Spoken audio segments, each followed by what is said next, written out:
Ever since the transition between both Bob Iger and Bob Chapek, we've seen quite a bit of a difference happening behind the scenes over at Disney, and of course how that's being handed down to over Lucasfilm as a company, and exactly what Bob Iger is currently planning out for Kathleen Kennedy's departure, and everything also ranging to new Lucasfilm employees coming on board as well. This is Mike Zero. Make sure to subscribe if you're new to the channel for future Star Wars updates. Also, by the way guys, make sure to drop a thumbs up on this video to support the channel. I thank you all so very much for the kind support. It is greatly appreciated. Now, yes, given that Chapek has been a lot more talkative most recently since he was fired by the board, of course, of Disney, and they found no other options, so they got rid of Chapek, they brought Iger back in, and by the way, this wasn't necessarily for the Star Wars franchise and or the Marvel franchise itself. It mostly had to do with the Disney parks and exactly what's been going on over there. But anyways, moving on to what Chapek had to say recently about not just Bob Iger, but also about George Lucas and bringing some truth to everything and for the fans and just the community to know, to give actual fans a different perspective on how George Lucas felt about the sequel trilogy movies and a whole lot more under Disney. Now, one thing that we already do know is that George has a long-lasting grudge with Kathleen Kennedy. This is not hyperbole or anything like that. It is an actual thing, alright? That's why he did not appear at the Rise of Skywalker premiere. He had a lot of problems with Kathleen Kennedy, a lot of issues behind the scenes, a lot of which had to do with the fact that Episode 9 had so many scenes that were deleted by Kennedy and without regret at all. So, moving on to the biggest thing here, of course, is that with Bob Chapek now officially fired as the Disney CEO and replaced by Bob Iger, who he himself is looking to step down already by 2025, Chapek recently revealed some big things about George Lucas that are now just getting out and how it has to do with the Star Wars franchise. Now, Chapek recently said the following to the overall community. When I was leading Disney, we knew we had to take a better approach with Star Wars. When I first began conversations with George about John and Dave leading the franchise, the biggest thing I remember is how George would often inform me over how disappointed he was with Mr. Iger's work on the sequel movies. He was not impressed with how they used Luke in all 3 episodes, and especially the last one. One thing that George informed me on was how he felt the title of the last film was very unfair to the audience. Lucas's exact words were, "This was misleading to the audience and the fans, and that Duel of the Fates was a better title."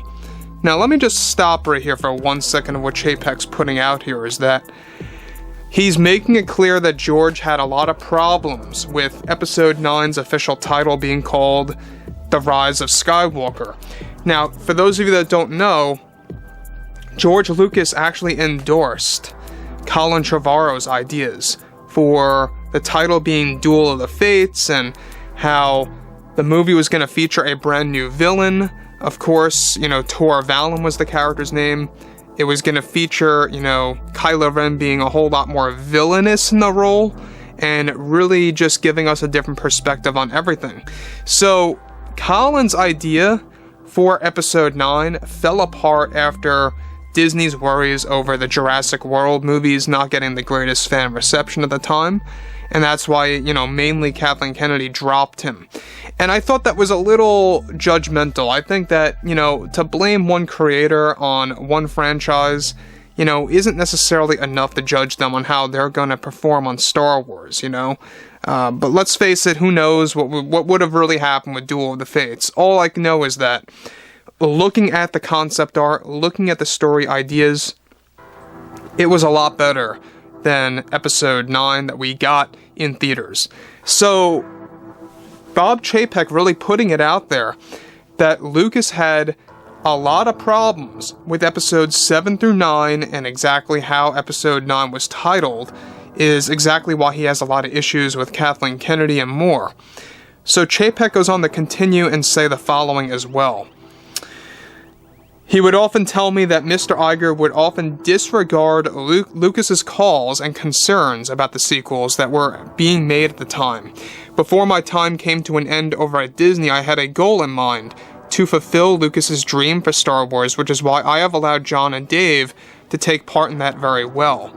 So Chapek also confirming that Iger would often disregard George Lucas's actual phone calls and or emails about his concerns about the sequel trilogy films and what kind of direction they were going in.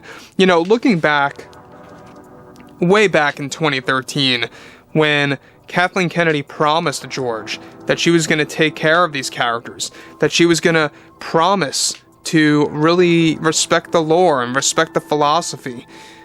You know, it wasn't necessarily George's fault for selling the franchise. It was how he was given false promises under Disney, under Kathleen Kennedy specifically, I should say, and what really happened all there, right? Now, of course, George regrets all of this to the core. I can only imagine how soul-crushing this must feel for him to have handed over a franchise that is so embedded within pop culture, only for Disney to really completely just turn it in a different direction, right? So thankfully now, John and Dave are trying to turn the tide, right? They're trying to bring things back to the way things were, and to really give, you know, a lot of respect back to George Lucas. They're working with him very closely now. But anyways, moving on.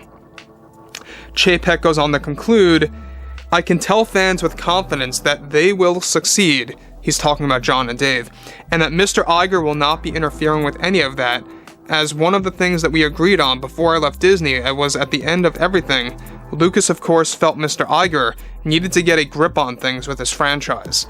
So Iger, now that he's in charge of everything, you know, there is one thing that they both agreed on, which is great, is that John and Dave's treatment of Star Wars is going to be grandfathered in to Disney. Alright, now, they already have a good 10-year contract with Star Wars, both John and Dave, and that's just for starters. They could always extend it if need be. A 10-year contract is plenty for John and Dave to set things in stone, make things very concrete, make things, you know, turn the tide, like I said before.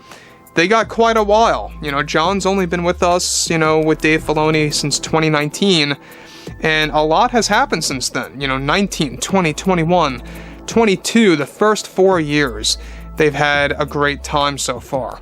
And sure, they've had, you know, a couple of bumps in the road with Boba Fett and stuff like that, but that was mainly because Kathleen Kennedy interfered. Let's not forget about that.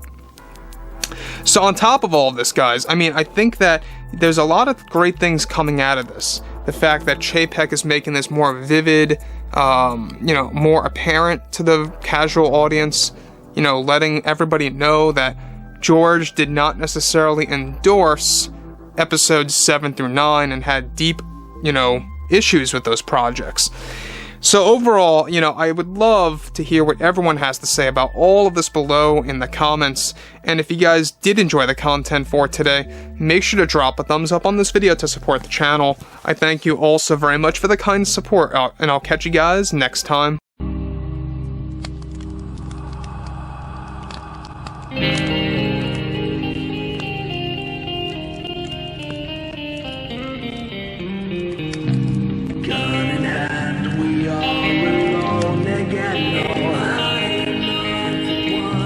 Night to moon, we hear them moans again.